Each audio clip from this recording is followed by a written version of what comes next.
Guys, welcome back to the channel and welcome back to episode 8. Now this is an achievement for us because we are getting through this VW Caddy project. If you haven't seen episodes 1 to 7, go and check them out please. And also I've got a bone to pick with you. 77.6% of you are not subscribed but keep returning to the channel. So please hit that subscribe button. So in the last video, we stripped down the door card, we checked the window, we got the door cable working because I was sick of going to Tesco and buying a meal deal and not being able to get out of the van.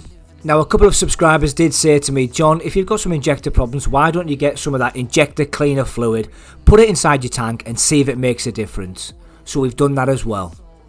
So then we moved on to getting the wheel arch liner in. Now I've never done this before on a car, but I do know that when you haven't got a wheel arch liner, it looks quite tatty, quite scruffy. So picked it up for 20 quid and then we started to look under the vehicle. We've seen some really nice stance lowering springs or shocks there on the front of the van, so somebody's clearly taken care of it over the years. So we slip the wheel liner in, we get it all looking nice and hunky-dory. Now because it's a 2011 van, I was having a little bit of chew with some of the old bolts that had rusted inside there.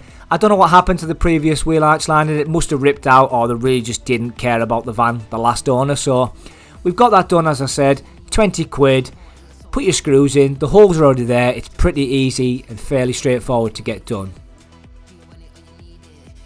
Get your wheels on, get them tightened up, and you are ready for episode 8.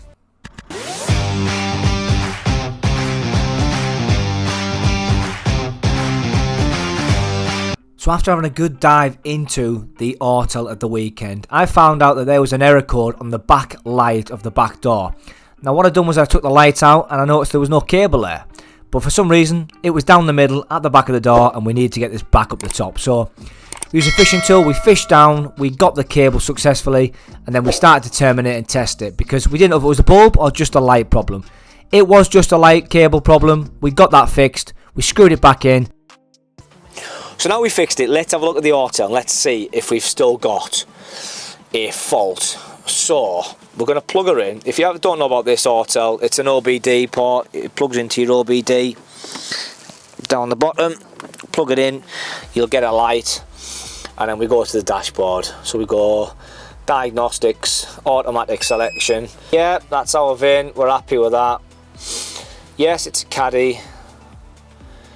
And yes, we've got vehicle comms. So we're going to read the codes. We're doing auto scan. Let's see what it comes back with. Should be 2 for the ECM, which we know about. MAF sensor and something else. The 6 for the electronic central electronic system. Let me have a look at that. 6 faults.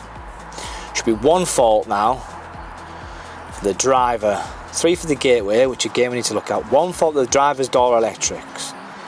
So let me show you what I found. Passenger door electrics. Right, let's just do a quick erase. Now I want to turn the ignition off. Now turn it back on. Let's do a rescan. Let's see what we've got. Remember, things only get worse before they get better. Central electronic, 3 faults. Gateway, 3 faults. Driver's door electric, 1 fault. But look. Come on. Right, driver's door electric. Where's the other electric one? Oh, none, look, right. So now I've only got driver's door electric fault 1.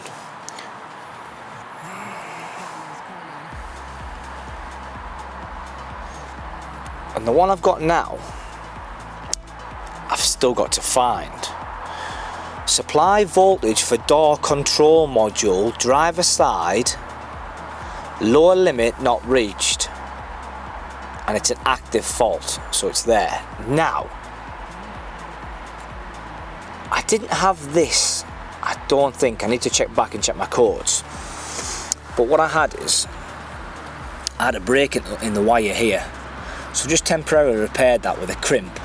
Okay, but what I have got is 1 cable left here, and the cable reference is 518 or 815. Now I don't know where that cable goes to. I need to find a wiring diagram But there's 5 cables inside here, right? This cable here was crimped inside this blue one, and the crimp that it had inside it was like a metal crimp, and I haven't got it, otherwise I would show you it. So I don't think, I'm going to ask out for a couple of lads on the forum and see if anybody knows about it, but this cable was crimped into there. Now as soon as I took that cable out, I lost a fault code because I re-crimped them 2 back together. Now this cable here must be for something. It says on the side 518 518, so I need to know what the hell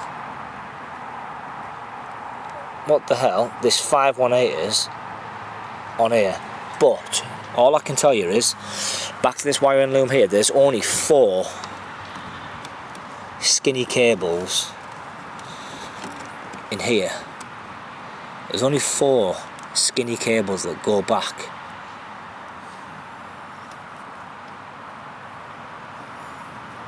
Because there's the 1, 2, 3, 4 skinny cables.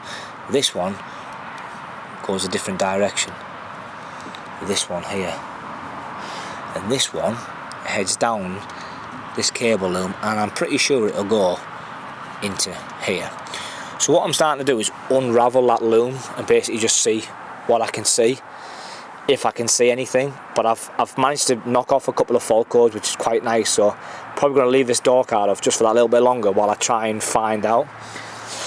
But I've only got there, supply voltage for door control module, driver side, lower limit not reached. Again, but I have found 2 breaks. There was a break here and there's a break inside the wiring loom inside there, which I've repaired now, so that is equal to jobs are good. That one could be related to this cable here, because why would it have a pin out if it wasn't needed for something? But I thought to myself, why don't I just buy a new wiring loom off eBay? It's gonna cost 10 quid. So I did exactly that. I went on eBay, I found a wiring loom for a 2011 plate VW Caddy, and I pressed go, and I bought it. And how much did I buy it for? £10. It's coming this week. I'm going to replace it in the door card to see if it makes any difference or helps me out. But honestly, if you guys can help me out and let me know where that control module is, or the gateway is, I'm pretty sure it's under the steering wheel somewhere. But if you know exactly where it is, please let me know and comment below, because I'm going to start to strip this front out and try and find where that gateway is. But I've heard a lot of things around a gateway needing to be coded to the car from VW. So I'm hoping that's not the case, because I really need to get these doors locked now, because I can't start anything else until I get the doors locked, because it's a pain in the arse. Again, it's all part of learning, it's all part of having a go. But like you say, we've probably got about 5 active faults at the minute that we need to get fixed, and then this Caddy is ready for paint. Right, let's have a quick look at that. So injector 3 has got a clip on it,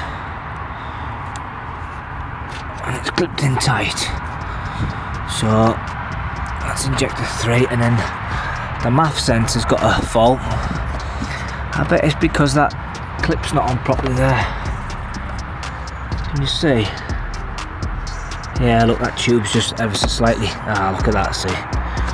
Yeah, so I'll get that put back on. That'll sort the MAF problem out, which means we've only got an injector issue. So I think I fixed the MAF problem or MAF sensor problem just by reconnecting that pipe back in the front. I've just done it now. It took 2 minutes to do. I didn't record it, there's no point. Just pulled the clip back, pulled the tube and put the clip back on, and that is that done. So I've sorted the MAF out. I just think it's injector 3, but the only way I'm going to be able to tell is by driving the van for like a length of time and hoping that the light comes on and does say injector 3. So I've just done all of that, just turned the van round, just about to finish up, and the new light arrived. So I've got to get that fit on there. And again, these parts, if you get them off eBay, they're pretty cheap. That cost me, I don't know, 6 quid. And that's going to go in there, and look how nice that looks compared to that old tatty looking bloody back brake like. So we're going to get that done. We've got to find some alloys for the vehicle. I found a pair. I went to pick them up, but they were 19-inch, and I think they were just a little bit too big for the van, because I know it's getting dark and you can't really see much now, but we are pretty much on the edge or the verge of what we can put on. I know people have put 19 inches on, but let me know in the comments if you think that I could put 19s on them, and if there is, because I've seen some really nice, a 4 set of alloys for very cheap, so very interested in buying them if it's possible to put 19s on, but you'll have to let me know, because I honestly haven't got a clue if 19s will fit or not. As well as that, I want some new light bulbs. If anyone can recommend any new light bulbs, I don't know what they are. I think they're H4s or something like that. Again, haven't got the foggiest what light bulbs are in them. I want some LED shine bright ones, so probably from Amazon or somewhere. Let me know in the comments if you've got any. So I just wanted to do a quick demo of a cold startup. I know it's getting dark, and I can only apologise that we can't do this full time. We have to just do it on a bloody weekend. But I want to just demonstrate the startup process for this van at the minute. Now the battery is pretty flat. Let me see if it starts up.